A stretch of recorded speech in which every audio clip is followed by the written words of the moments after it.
College Algebra, Topic 5.1. Here we're going to look for the inverse function for f. That takes 4 steps. The first step to find the inverse function is to change the f of x to the letter y.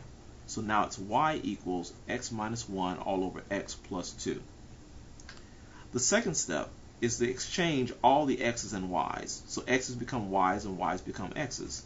So this will be x equals y minus 1 all over x plus, y plus 2.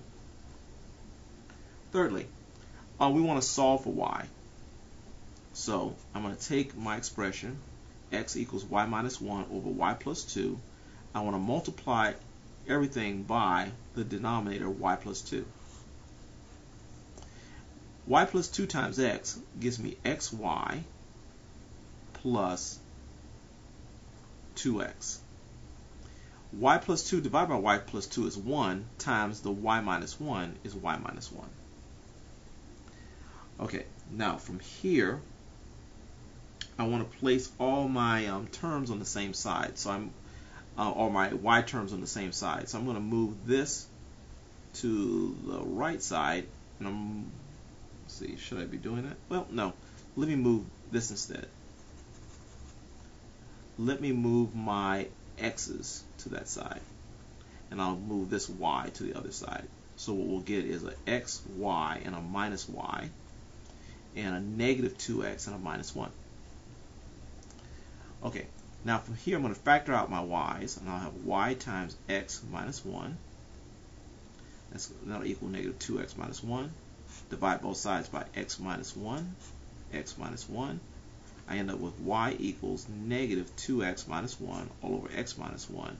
And this is my step 3, which was solving for y. Finally, step 4 is to convert y into the inverse function. So this is the inverse function of f of x will equal negative 2x minus 1 all over x minus 1. Now, the next problem, we want to verify that g right here is the inverse function. The way that we verify is that we do a composite. G composed with f, f composed with g, and will that be x? If this is x, then g is the inverse function. So let's start doing a composite. The composite will be g placed inside f, which means that we're going to put the negative 2x minus 1 over x minus 1 into the function f. Now, f itself is going to be, this is the x minus the 1, and this is the other x plus the 2. So instead of the x's, we put the parentheses. Now what goes on the parentheses is this function here. So negative 2x minus 1 all over x minus 1, negative 2x minus 1 all over x minus 1. Alright, now to simplify this, I'm going to multiply the entire numerator by x minus 1 and the entire denominator by x minus 1.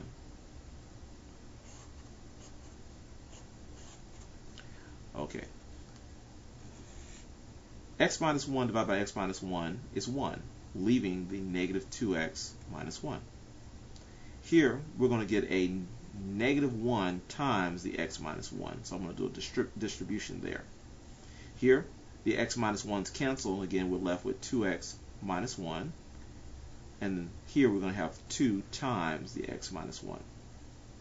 And I'll distribute that as well. Distributing, I get negative x and a positive 1. Distributing in the denominator, I get a positive 2x and a negative 2. From here, my 1's are going to cancel, and my negative 2x and my negative x will combine for a negative 3x. Here in the denominator, my x's will cancel, and I'm left with a negative 1 and negative 2, which makes negative 3. Well, this simplifies down to x. And since f composed with g equals x, then we know that g is the inverse function